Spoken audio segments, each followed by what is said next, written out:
greatest Indian as chosen by the viewers, B.R. Ambedkar.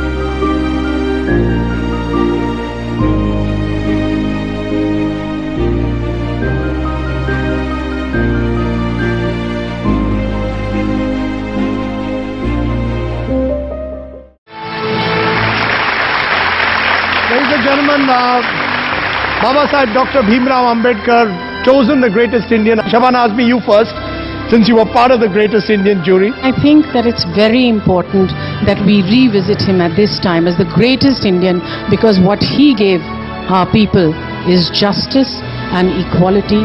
Justice to those who had historically been denied justice. And we can only call ourselves a civilized nation if we work towards repairing the harm that we have caused generations of people. So, Adab and Salam, Dr. Bhimrao Ambedkar. Madhuri Dixit? I think today's generation has learnt about Baba Sahib Ambedkar only through their textbooks, and I think this will reintroduce them to his greatness and what he has done for our country. So I think it's a wonderful thing, and hats off to Mr. Ambedkar. For someone to structure a constitution that is going to take care of it, and for so many other greats that came after him to follow that constitution to the T, is the greatness of Baba Sahib Ambedkar. Doctor Ambedkar Jayanti पे आज सब आए। आपने भारत माँ के उस सपूत की लिए आज जो जश्न रखा है, बहुत खुशी हो रही है। मैं जी जान से खुश हूँ इस फंक्शन में आकर। उनका नाम तो सदियों तक याद रहेगा। बाबा साहब के बारे में कुछ भी बोलना मुझे ऐसे लगता है कि जैसे सूरज को रोशनी दिखाना होगा। हम अपने घर में नियम और कायदे नहीं बना सकते, और उन्होंने इतने बड़े हिंदुस्तान का कॉन्स्टिट्यूशन, संविधान लिख डाला। देखिए, आजादी जीतना एक बात होती है, आजादी पाना एक बात होती है, लेकिन आजादी को संभालना बहुत मुश्किल है। इन्हीं के संविधान की वजह से आज हम सब लोग सुरक्षित महसूस करते हैं, even the small, big, all the genders. भारतीय संविधान के निर्माता डॉक्टर अंबेडकर ने संविधान का निर्माण करके देश को एक ऐसा वातावरण दिया जिससे सभी धर्म और जातियों के लोग मिलकर देश का निर्माण कर सके। बाबा साहब सलाम। बाबा साहब ने कहा था कि संघर्ष में अगर गुजरना है तो गुजर जाए सारा जीवन, पल पल में जालिमों से समझौता, ये मेरे बस था। और साहब ये भी कहते थे कि समाज का मान ऊंचा रहे, इसके लिए आपको अपनी पूरी शक्ति से लड़ना चाहिए, और आपका स्वाभिमान कहीं कोई खरीद न ले, इसके लिए आपको सुचेत भी रहना चाहिए। बाबा साहब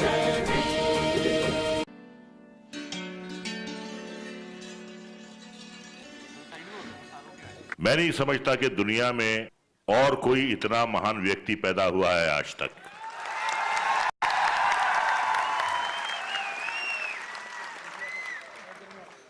और मैं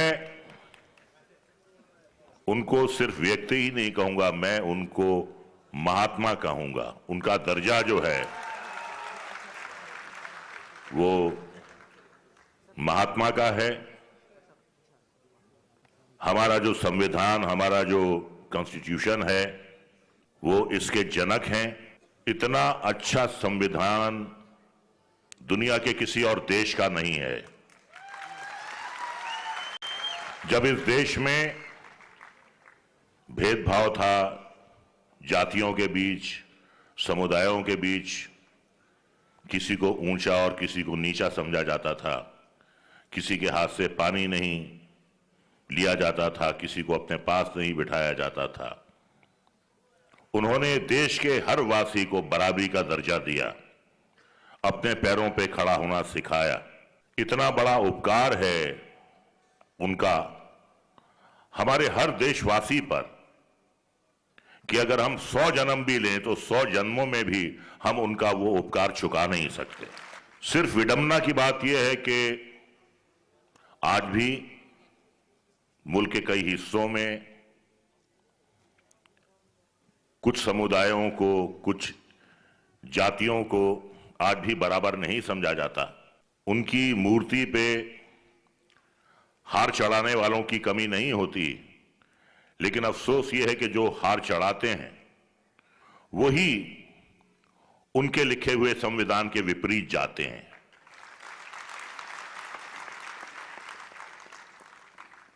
हमें हर कीमत पर जो उन्होंने हमें संविधान दिया है, जो उन्होंने हमें बराबरी का दर्जा दिया है, हम सबको उसकी रक्षा करना है। और मैं ये कहूंगा कि जो भी उस संविधान का उल्लंघन करता है वो राष्ट्र का दुश्मन है, वो देश का दुश्मन है। उनके बारे में एक शेर कहूंगा, भीमराव जी के बारे में, कि हजारों साल नरगिस अपनी बेनूरी पे रोती है, हजारों साल नरगिस अपनी बेनूरी पे रोती है, बड़ी मुश्किल से होता है चमन में तीदावर पैदा।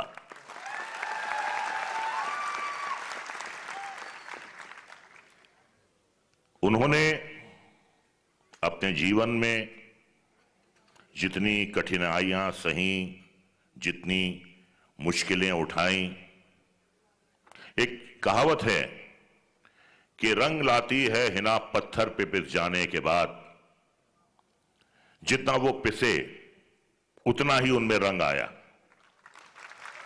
और रंग ऐसा आया कि पूरे देश को उन्होंने एक ही रंग में रंग दिया।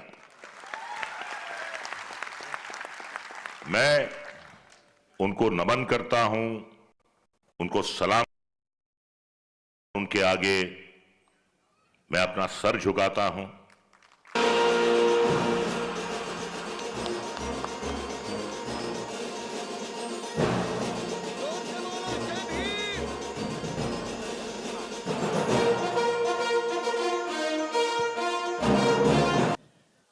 जय भीम।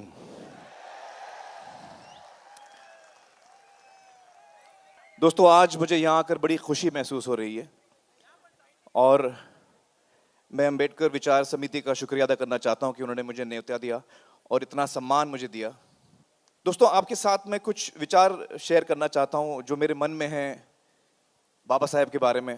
मुझे हमेशा वो एक ऐसे महापुरुष नजर आए जो सिर्फ दलितों के लीडर, मैंने कभी उनको नहीं माना, मैंने उनको अपना खुद का लीडर माना।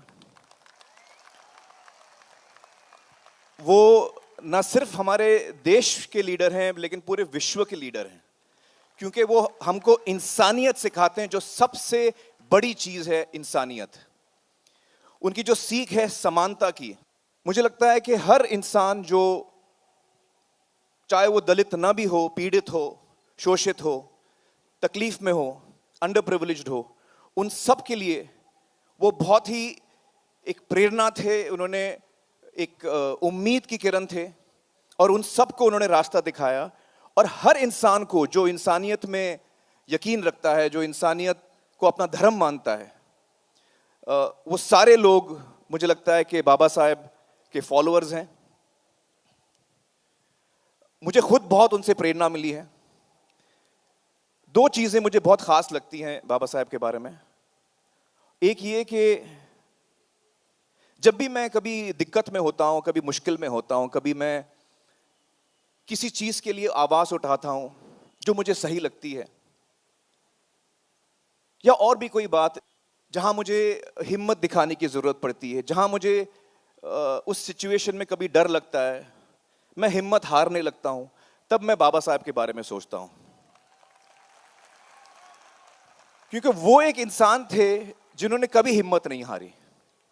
चाहे उनके सामने कितनी भी बड़ी कठिनाई हो, कितना भी बड़ा चैलेंज हो, उन्होंने अपना संघर्ष हमेशा जारी रखा। वो निडर थे। और उनकी ये एक खास क्वालिटी है जो जिससे मुझे बड़ी प्रेरणा मिलती है। दूसरी जो क्वालिटी मुझे उनकी बेहद पसंद है वो है इनके दिल में जो प्यार था, जो प्रेम था। अपने लिए तो हम सब सोचते हैं, अपने परिवार के लिए हम सब सोचते हैं, अपने दोस्तों के लिए हम सब सोचते हैं, लेकिन बहुत ही रेयर वो इंसान होते हैं जो और लोगों के बारे में सोचते हैं, जो सबके बारे में सोच सकते हैं। तो आप सोचिए कि ऐसा इंसान, उसके मन में कितनी संवेदनशीलता, कितना प्यार होगा उसके दिल में कि वो इंसानियत के लिए सोच सकता है। ये दो चीजों से मुझे हमेशा उनसे बहुत ही प्रेरणा मिली है। मैंने हमेशा कोशिश की है कि जो संविधान उन्होंने लिखा है उस पर मैं चलूं, और उनके मन में जो सपना था समाज के लिए, उसे हमें अगर पूरा करना है, और हम में से बहुत ऐसे लोग हैं जो इसमें कोशिश कर रहे हैं, यकीनन वो आज हमें देखकर खुश हो रहे होंगे, लेकिन अगर हम चाहते हैं कि वो सपना उनका सच हो, और जो होगा जरूर, तो हमें उनके दिखाए हुए रास्ते पर चलना है। जो चीजें उन्होंने सिखाई हैं उन्हें हमें अपने जीवन का एक हिस्सा बनाना है। यकीनन वो एक महापुरुष हैं, और मैं हमारे देश के जो यूथ है उनसे एक ही विनती करना चाहूंगा कि जो उन्होंने किताबें लिखी हैं बाबा साहेब ने, वो हम पढ़ें, उससे हमें सीख मिले, और जो राह उन्होंने दिखाई है उस पे हम चलें। आई सैल्यूट बाबा साहेब। जय भीम। अपने बच्चों का भविष्य कितने में बेचेंगे आप? क्या कीमत लगाएंगे? एक बोतल शराब, एक बोरी गेहूं, रेडियो, टीवी, एक साड़ी, या 2-4 हजार रुपए? सोच लीजिए, क्योंकि फिर आ रहे हैं वो कुछ उम्मीदवार आपका वोट खरीदने। याद रखिए, आज जो आपका वोट खरीदेगा वो कल आपको बेचेगा। इस बार एक बात तय कर दें कि जो भी उम्मीदवार हमारा वोट खरीदने की कोशिश करेगा उसे तो हम हरगिज वोट नहीं देंगे। अपने देश का सौदा, अपने बच्चों के भविष्य का सौदा हम हरगिज नहीं करेंगे। सच्चे को चुनेंगे, अच्छे को चुनेंगे। जय भीम।